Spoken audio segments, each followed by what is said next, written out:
Hello everyone. Today's video we're going to be looking at who were the biggest losers from the England squad in the Euro 2024 campaign. It was a tournament of mixed emotions. They reached the final, but they played poorly throughout. So here goes a list of the biggest losers. Starting off the list at number 5, it is right back Kyle Walker.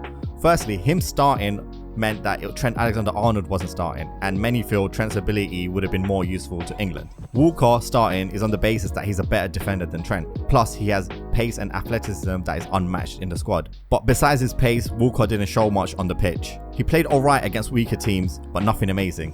And in the final, he was sort of at fault for both of the goals Spain scored, and they both came from the right side. So even though Walker is meant to be the better defender, he actually has poor positional awareness, and a lot of times he gets caught out of position. In the attacking front, he didn't offer much besides his pace. He was terrible at crossing, and he had no link-up play with the midfielders or the right winger. So for those two reasons, keeping Trent out of the team and having a terrible performance in the final, Walker comes in at number 5. The next biggest loser is Phil Foden. He is praised a lot by the media as one of the most talented English players ever, but he has constantly underperformed for England, and he was even more terrible at Euro 2024. He scored 0 goals, 0 assists, 0 key passes leading to goals. And interestingly enough, England scored a lot of their goals once Phil Foden was subbed off, and England struggled to fit Foden and Bellingham both in the squad, as they're both naturally number 10s. In the end, the manager ended up starting both of them, sometimes Foden in the left, and later Foden in the middle and Bellingham in the left. So a lot was done to accommodate Foden playing in the team, and he under-delivered in every game except for one half against Netherlands. Questions have to be asked is if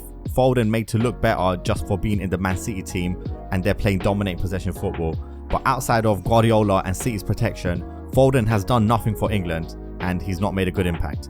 So he comes in at number 4. Coming at number 3 in the biggest losers, it is the England manager Gareth Southgate. This tournament has cost him his job. Yes, he is the second most successful England manager of all time. 2 Euro finals in a row is not an easy feat, but Southgate has still underachieved. Firstly, he has been extremely lucky by being pitted against the weaker teams in the Euro tournaments, and that's helped them reach the finals. And even then, against the weaker teams, England played poorly and won by the smallest of margins. Southgate has such a good England squad, and he often relied on the individual performances to win matches. Tactically, Southgate is not good, and Euro 2024 proved it even more. England couldn't dominate possession against weaker teams.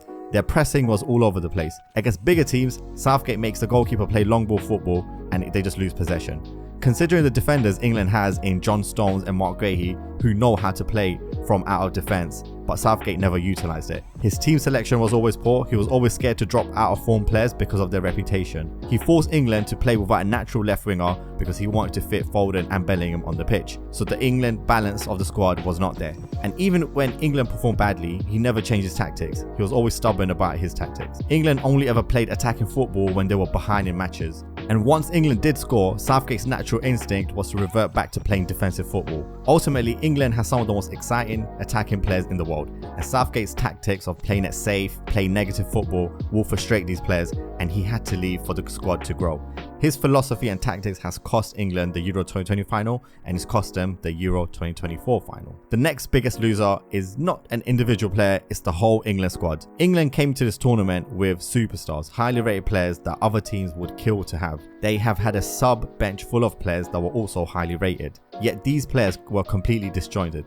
The likes of Bukayo Saka, Jude Bellingham, Declan Rice, Trent Alexander-Arnold, Kieran Trippier, all these players weren't awful like the other players on this list, but they weren't consistent enough in the performances. Bellingham looked leggy, tired, Saka looked tired, Rice kept on giving the ball away to the opponents, which is something he would never do in the Arsenal shirt, and these players just couldn't replicate their club form. Before the tournament, a lot was said about the team chemistry that this squad has, how everyone's friends, how the cohesion is there, but on the pitch they did not show it. They reacted negatively to media pressure, to criticism from pundits, ex-footballers, and they created this siege mentality and it just didn't work. They did reach the final, yes, it's a great achievement, but as mentioned before, they were lucky because of the opponents they had, and it was a one good win against Netherlands in the semi-final. But other than that, England were comfortably beaten in the final as they deserved to be beaten by the better team in Spain, and they just didn't live up to the expectations in the terms of how they played their football and which players turned up and didn't turn up. So the whole team comes in at number 2 as the biggest losers. Finally, at number 1, the biggest loser from the England squad in Euro 2024, it is England's star striker, their captain, their all-time top scorer, Mr. Harry Kane. This tournament will be a huge stain on his image because of how poorly he played. And he frustrated his teammates because of how he was playing in his position. He was constantly dropping into midfield. But the playmakers in Foden, Bellingham wanted him to play on the last line of defense and make runs in behind the defender so they can do through balls. But Kane offered none of that. Even when England played long ball football, where the goalkeeper hoofs it, Kane hardly ever used his height or his strength to win the ball in the air. He never won headers. Yes, he did score 3 goals in Euro 2024 and he was joint top scorer, but 2 of those goals were easy tap-ins and the other one was a penalty.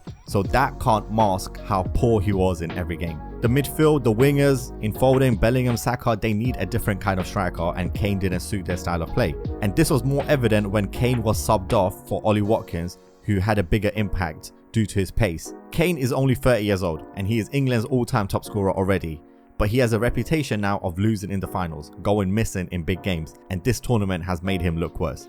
Whether he was injured or unfit, he should have not started every single game, and him not offering any threat up front cost England their chance to win. The last 10 years of England was built around Harry Kane as the centrepiece, but now with a new manager coming in, they will need to move away from Kane and build a squad around the new crop of star players in Bellingham, Saka, Palmer and Foden. So Harry Kane is the biggest loser of the England squad from Euro 2024. Thank you for listening. Please subscribe if you enjoyed the content.